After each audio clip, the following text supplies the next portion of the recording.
Are you a podcaster? Maybe you've got that big idea and you're looking for a network to join. The multi-award-winning Ozcast Network can get your content to eyes and ears all over the world. Join now for the first month free, and you could be featuring this sound at the beginning of your podcast. Ozcast. Simply head to ozcastnetwork.com for details.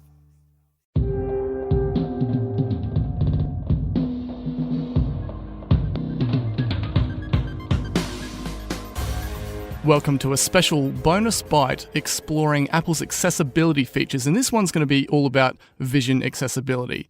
So the guys from Ozcast Network put me in touch with a very special guest. He's a former associate lecturer at the University of Adelaide and current associate at Sage International Australia. David OLNEY, thanks for joining me. How's it going? Very well, thank you, Simon, and thank you for the invitation. Yeah, I'm really excited about this because this is an area that I just have very, very little experience in. So to hear it from someone that uses it every day will be great. To me, this is probably the most important thing that Apple users need to understand. We all know that they're an ethical company and that they do a wonderful job of recycling old devices, but I don't think most people are aware how deep their commitment to accessibility is, and that everything is built right in there. So as soon as someone gets a device, all the accessibility they need, if they're blind like me, is already there in the device, ready to be turned on. Definitely. Okay, so I gave a little bit of an introduction, but just to let the listeners know, what's your actual specialty? What is the type of things that you were lecturing about? Oh, okay. I lecture on all sorts of things. In the last year, it's probably simpler to contain it to a time series. I've taught a subject on post-Cold War security. I've taught a subject on the Afghan and Iraq wars. Just finished teaching a subject on complex problem solving. So it tends to be a combination of stuff related to security or applied philosophy, applied behavioral economics, applied psychology. Very much if people see something big and complicated, I like to help them understand how it works, why it got that way, and what we can do about it. Well, it sounds like you could not only teach me about accessibility, but a huge range of other topics too. Hey, teaching is fun. Yes, it is great to see people that are enthusiastic about it. From the vision side of things, if you don't mind me asking, what's your history with vision impairment? Is this something that you've had since birth, or did it gradually develop? Combination of all sorts of things happened to me. My mum had a mild dose of rubella, which caused scarring on my retina. And then for whatever reason, I popped out 9 weeks early, so they stuck me in a humid crib. And at that point, they didn't know yet to patch little babies' eyeballs, because the minute your eyeballs hit the world, the retina stops developing. So I got the double whammy of the retinal damage from the rubella, and then the cone and rod cells stopped developing. So that ended up meaning that when I was born, they think I probably had about 5% vision. When I started primary school for the blind at age 5, they had the spectacularly intelligent idea of keeping me in the sighted world using closed-circuit TV and huge magnification, thinking, well, this just makes everything more accessible. He can immediately use things. And it was true to an extent, but it was also a very slow way of reading. And basically by the end of year 12, the eye strain stress from doing that constantly for 12 years of school had pretty much trashed the 5%.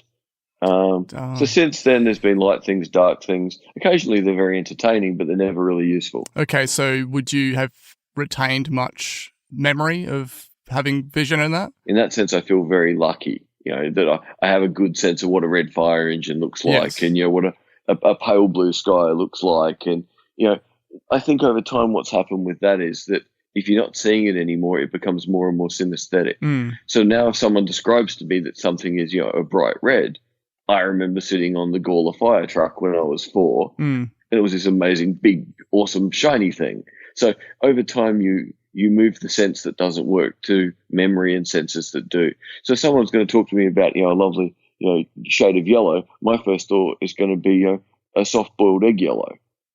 It is amazing how critical those early moments are, particularly when you're born, for anything to do with your eyes, because my wife at 1 month old ended up getting an eye infection and they had to remove it. So she's got one artificial eye and she's retained, the other one. Yep. So I've obviously, having known her and been with her for for over a decade, I've learnt about, what her perceptions and what she can see and can't see and how it's like cut off the peripheral vision and that. But this is probably, one of the first times I've actually spoken to someone that is technically regarded as completely blind. So, and this is one of the really complicated things about doing accessibility for the blind community.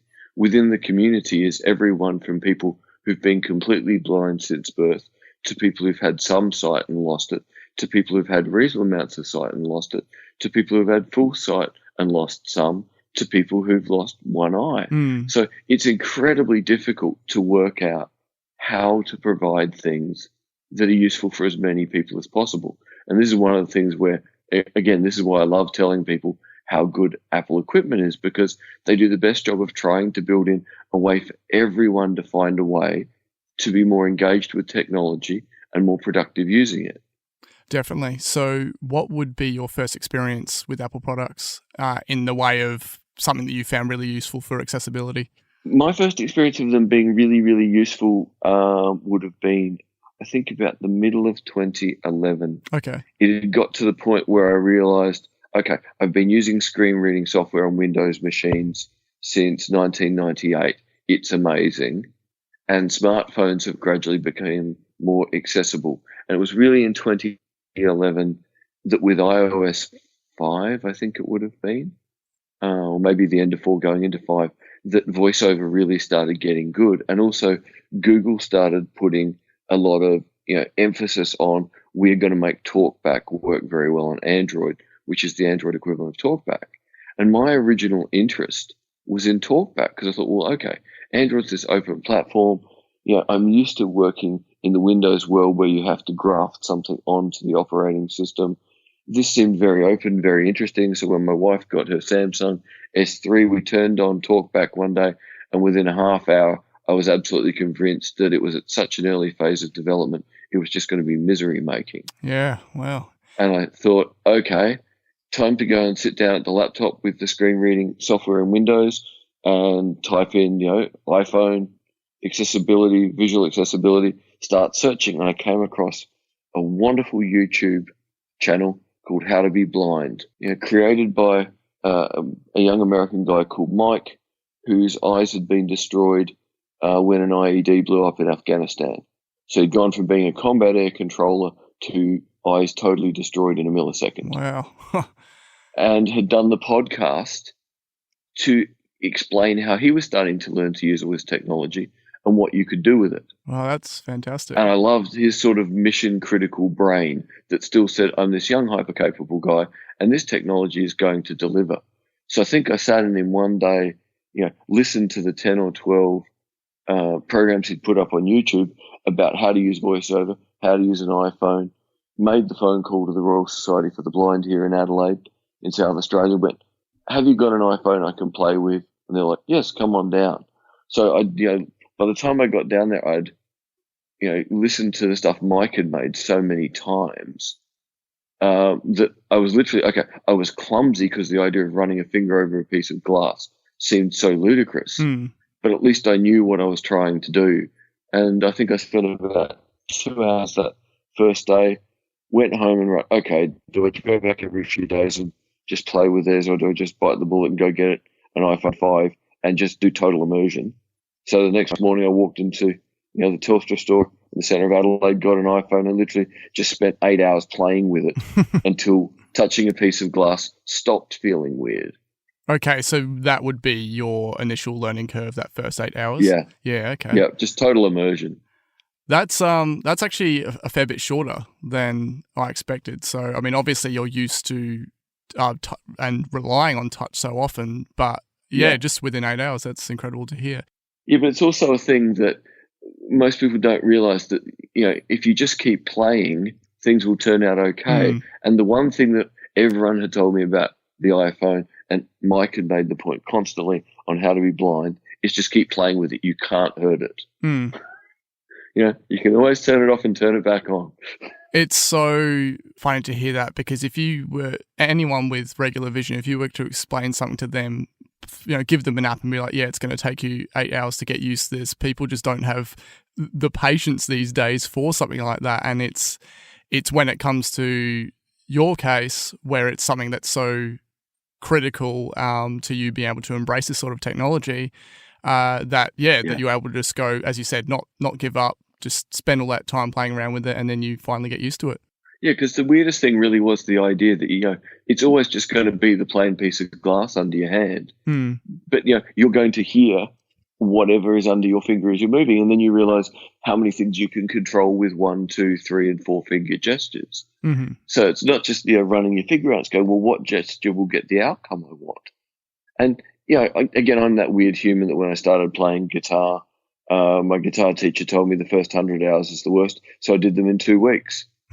Nice. That's dedication. It was also a lot of blood, but that was all right. Oh, ow. Yes, of course. You gotta break the fingers in a little bit when you're learning guitar. Yes.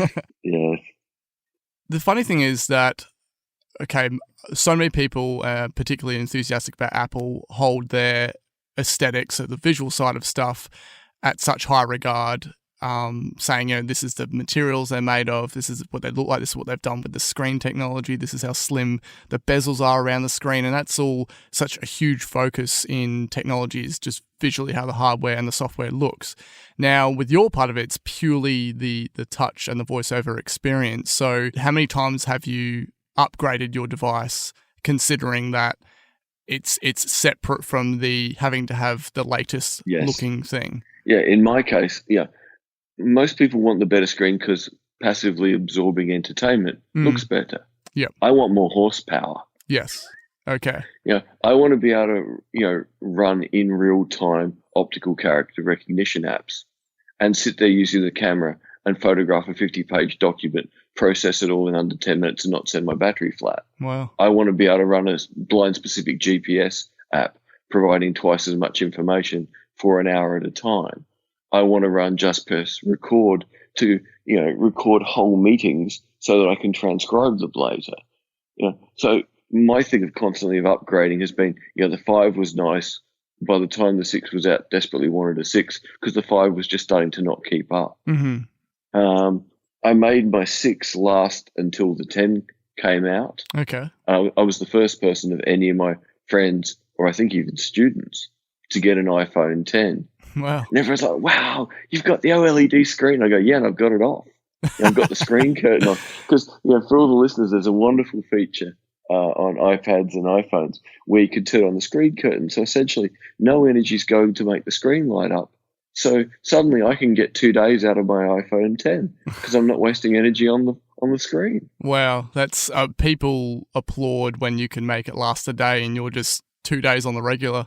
That's great. I wouldn't want to do it very often, but if I have to, I can. Because again, if you're doing huge amounts of OCR, huge amounts of GPS, huge amounts of recording, using it for absolutely everything, using it for all the reading of social media, all the reading of the news. I'm not even game to look what my screen time indicator says. Yes, okay. I think it would be terrifying. The good thing is that the further they advance technology and everything, particularly with Apple and the way that they're leading with their own chip architecture, is the phones are lasting longer and longer. So as you said, you had the 5 until the 6 and you stretched the 6 out all that time. And there's no reason why you shouldn't be able to stretch the 10 out, that same amount of time. So at least with the technology advancing in that way, you can have that kind of peace of mind that you're not going to have to upgrade every year. Well, the lovely thing is that even if it comes to the point where you have to, at least a walled garden, you have some idea of what you're going to get. As much as they might change how iOS looks, they're not going to alter the functioning of VoiceOver too much, or everyone's going to have to relearn. So even when perhaps something changes a lot visually, how I interact with it with gestures or whatever is not going to change that much. So it's a lovely compromise, it seems to me, where sighted people can be given the new, which makes them happy, and blind people can maintain their continuity, which makes their life easier. Yes. So that's, again, a nifty balancing act, in my opinion. So you've already mentioned using specific apps, scanning books and all that sort of thing. Is there any other main things that you do day to day that you've been able to achieve with something like your iPhone that would be a lot harder otherwise, such as do public transport or crossing the road or anything like that? what I'll do is I'll do an average day Okay. and see all the times the phone pops up. I think that's the best way to try and get a sense. All right, let's roll. Okay, so first thing in the morning, plug it in and charge it. Ask it what my appointments are for the day rather than looking at a physical calendar. Have it read them back to me. Then probably work out what podcast I want to listen to and throw it towards the HomePod from the iPhone while I'm doing my yoga practice. If I need to pick a shirt, I'll grab one of the color detector apps and run it over my shirts and pick my shirt color. Oh, nice. I'll then run the color detector over my shoes to make sure the pair I've grabbed, even seeing I stupidly bought some pairs that are the same pairs in different colors, make sure that my shoes actually match. Then as I'm about to go out the door, I'll get up the transport app to see when the next bus leaves from my bus stop near home.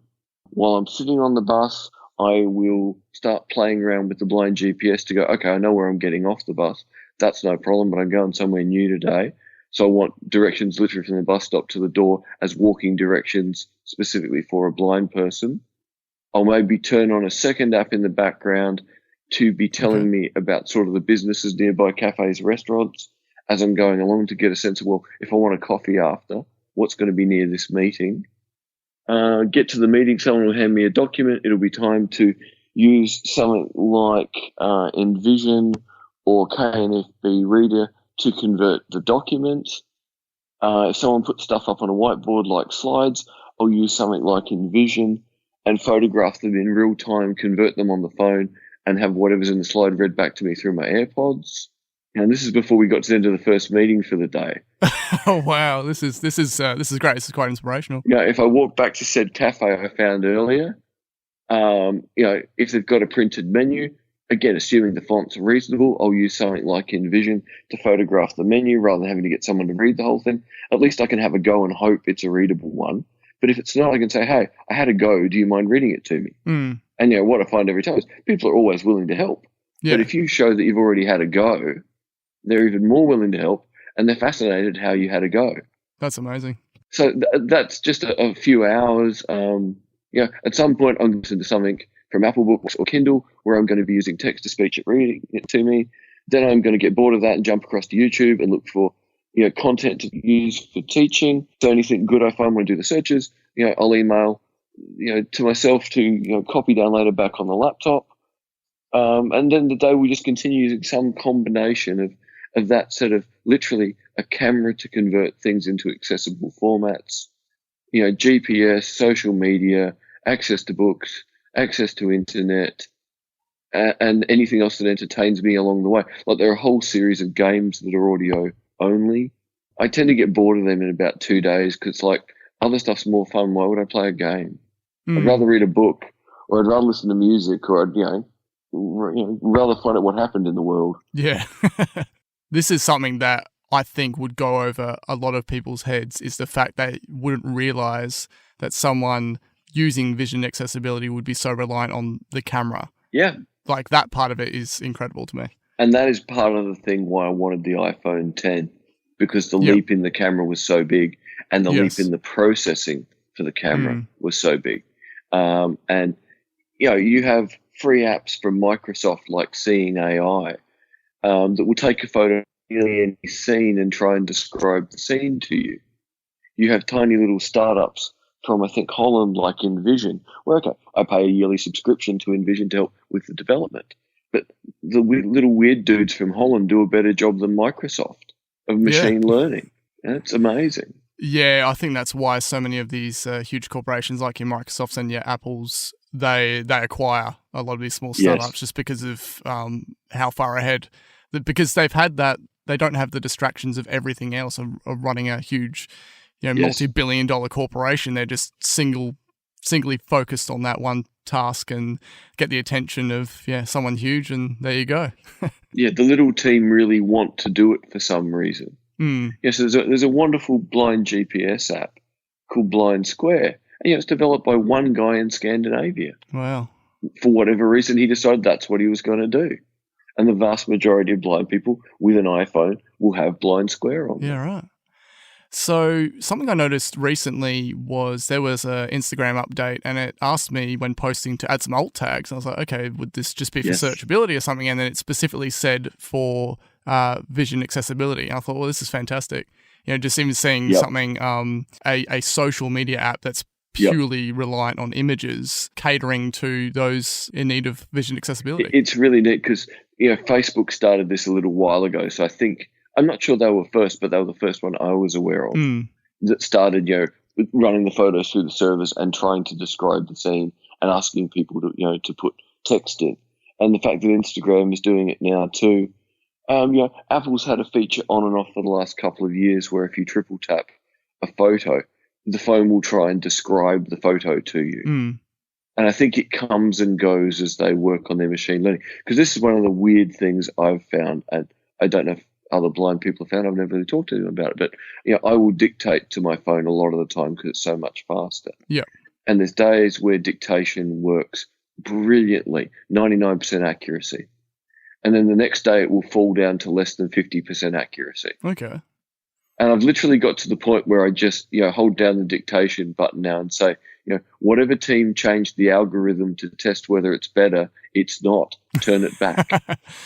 I use it as a way, every now and then if I want to, speak a message out, or I might just be using Siri, but I certainly, wouldn't be using it to the level that you are. So your feedback is definitely something that should be prioritized when submitting to Apple. Yeah, so I'm assuming that if I make a comment like that, that if enough blind people do the same thing on the same day, the experimental algorithm maybe goes bye-bye. That's it. When you were delivering lectures and the like, what role did these sort of vision accessibility functions play? In the main, I got so good at delivering lectures without technology because I couldn't be bothered hauling my laptop everywhere. I'd haul it with me anyway. So the wonderful thing when I got the phone was, right, I'm still going to make up the notes. I'm going to have them there on the phone. The last thing I'm going to do is open the email on the phone before I set it to do not disturb and, click the screen off. So it's all there. If suddenly I forget what I'm doing, it's under my hand. And I reckon the trick is by always having it there ready, I never end up needing it. So it's one of those ironies that having the phone there is the reason I've never needed it, I think. Okay. And you described before we recorded about passing something around from student to student. Oh, yeah. Yeah, rather than doing the roll on a bit of paper, which is useless, I just sort of turn on Just Press Record, start a recording, say the date and time, and just pass the phone around the tutorial. Everyone says their name and then hit the transcribe button. That's fantastic. It's really good that just hearing from you taking me through your day, all the other Apple products that are involved in your life. And you mentioned AirPods, you mentioned HomePod. So that's fantastic to hear. You did also mention before we recorded that you're still using PC. So was that because you were just used to that and the layout of the UI and that sort of thing? It's very much that there's different ways you can build screen reading software. And the Windows model is, because Windows has always been such a sort of messy and changeable thing, screen reading software would be hundreds of commands, and over time you would gradually learn them and you would apply what you would think would work to explore the screen or explore the application or explore whatever. Apple took a much gentler approach of less crazy commands, but following more of a gentle path of exploring, the screen or the app. And I've tried to learn to use VoiceOver on a Mac computer, and I've never made myself just for 3 days do it to make it stick.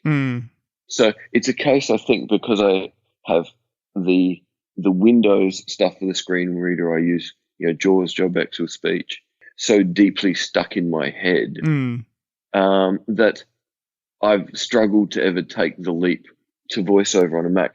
I would argue, and I'm sure other blind people would disagree with me, that if you're consuming data, VoiceOver on a Mac is much friendlier. But if you're having to produce documents, produce tables, produce information, which is what I'm doing as a consultant and as a lecturer, Windows gives me just that little bit more freedom to do what I want the way I want to do it, rather than having to learn how the system wants to help me or would like me to work. Sounds like a good suggestion for Craig Federighi. It's like, hey, we've got a guy who's loving what you're doing on iOS, but give the Mac a bit more of a push.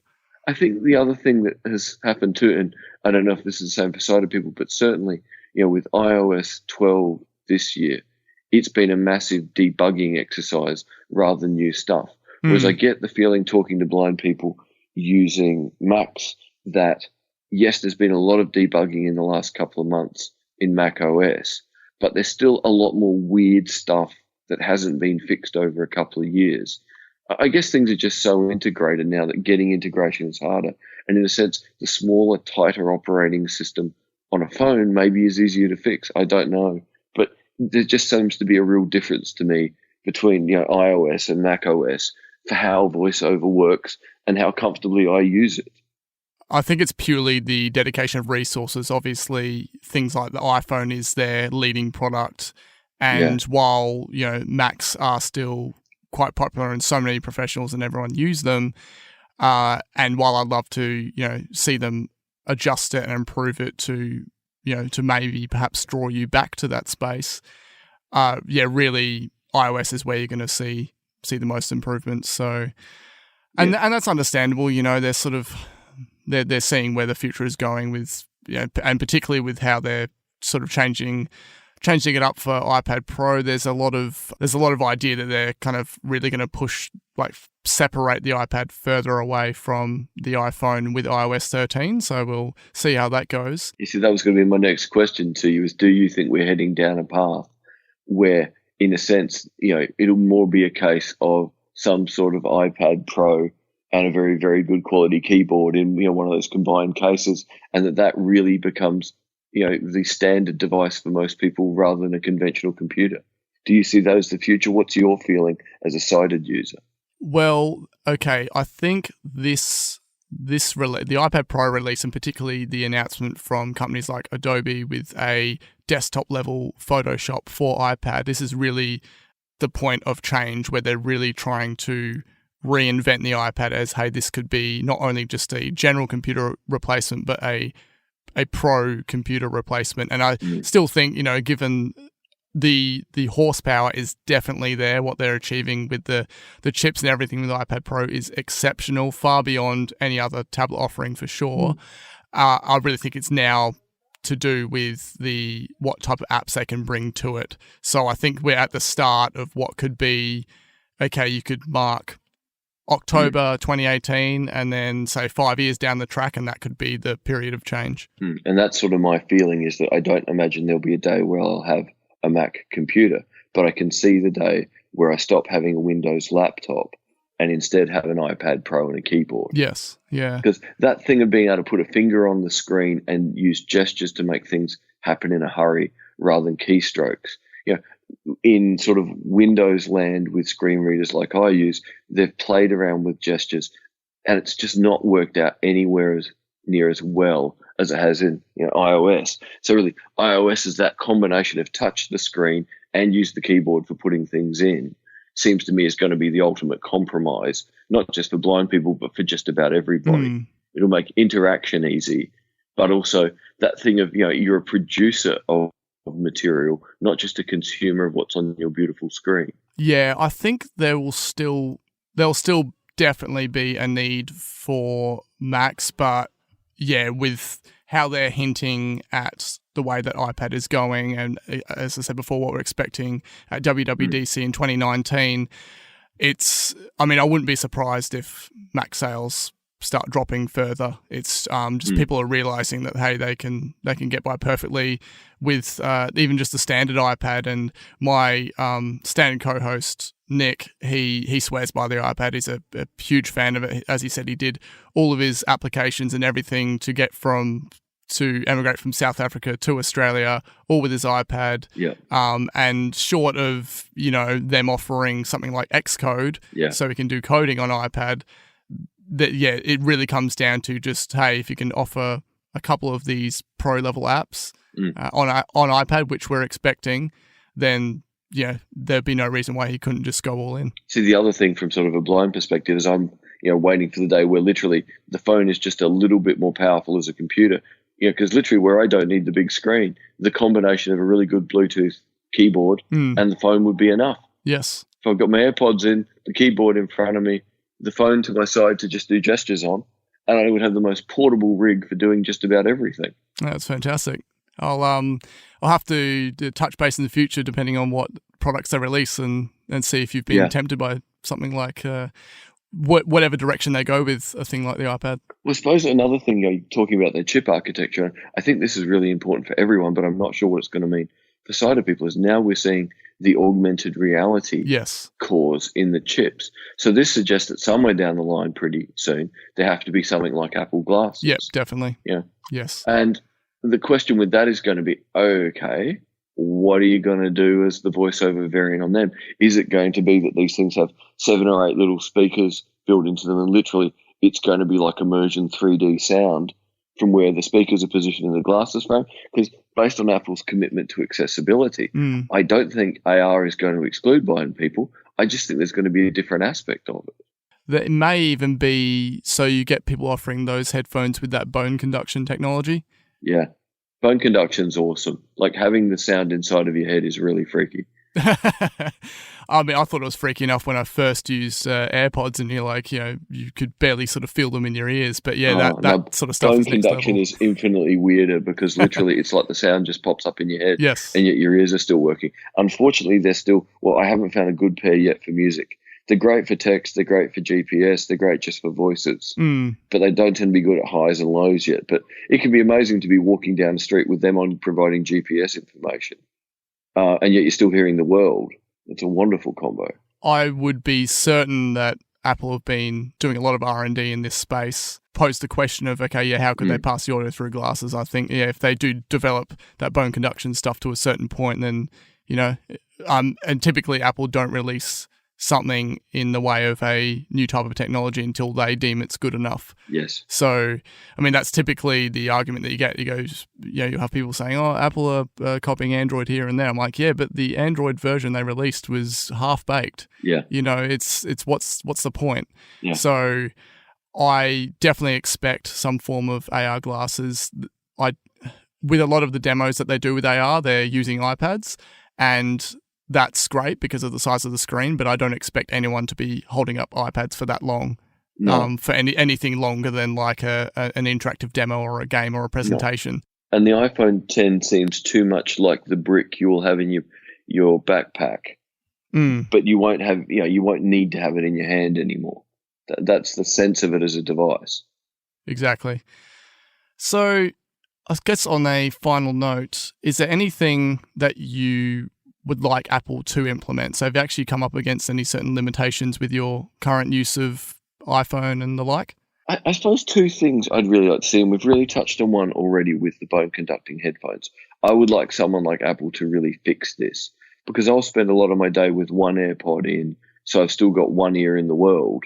And the wonderful thing with AirPods, of course, is that means you've got a lot more battery life in your charge for the day. So that's fantastic.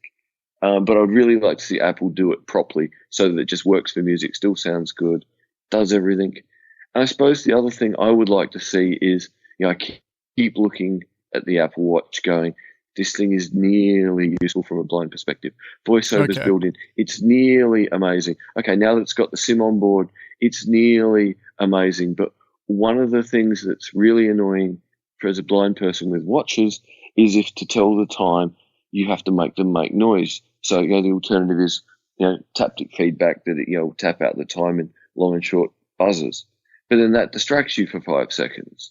So I would really like some sort of solution where the Apple Watch can make me aware of the time without bugging anyone else. And if that is that with the Apple Watch, I'm constantly got some sort of bone conducting earpiece on, and that if I just touch the screen, it doesn't even think of using the speakers. It immediately just puts it through the bone conducting, in my head.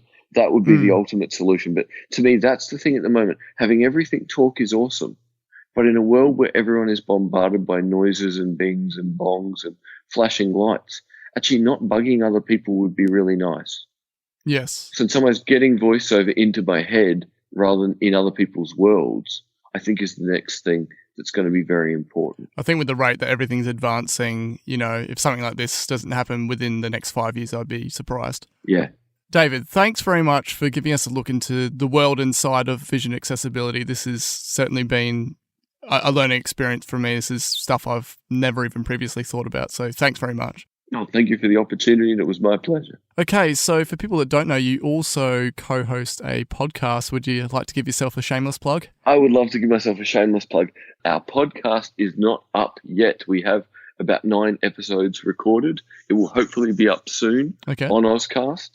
It will be called Blind Insights with David, and it was actually kicked off by one of my wonderful students, Tim Whiffen, who does a lot of media and a lot of stuff related to podcasts, who simply said, David, you explain big, complicated things to us. You get us to think about the world. You get us to think how the world could be. You get us to think about how we could change the world. You get us to think about how we could change ourselves.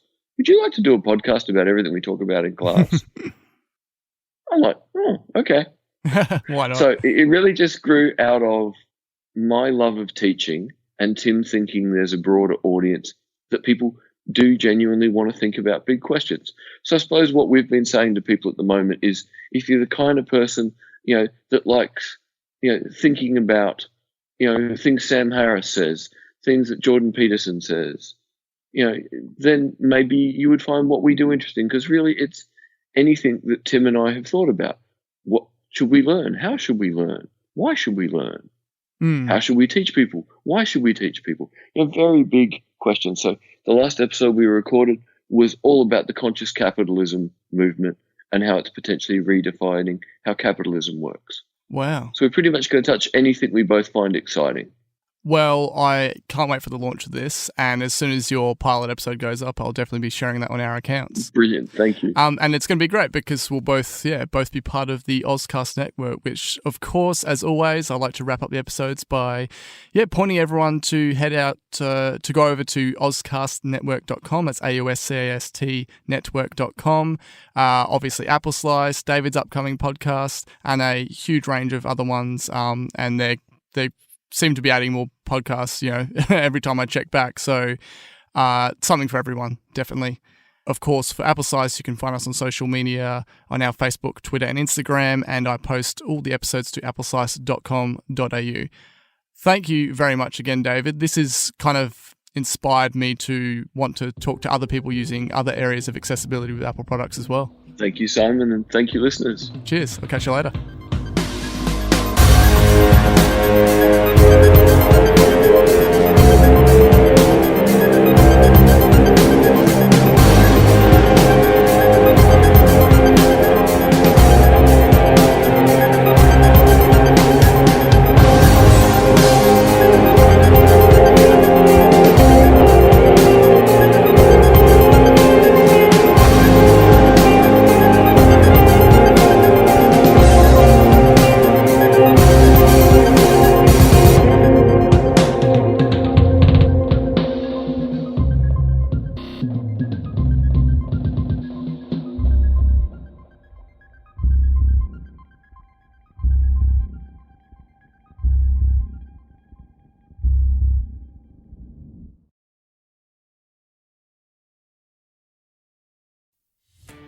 Are you a podcaster? Maybe you've got that big idea and you're looking for a network to join.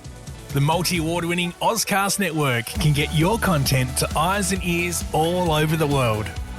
Join now for the first month free, and you could be featuring this sound at the beginning of your podcast. Ozcast. Simply head to ozcastnetwork.com for details.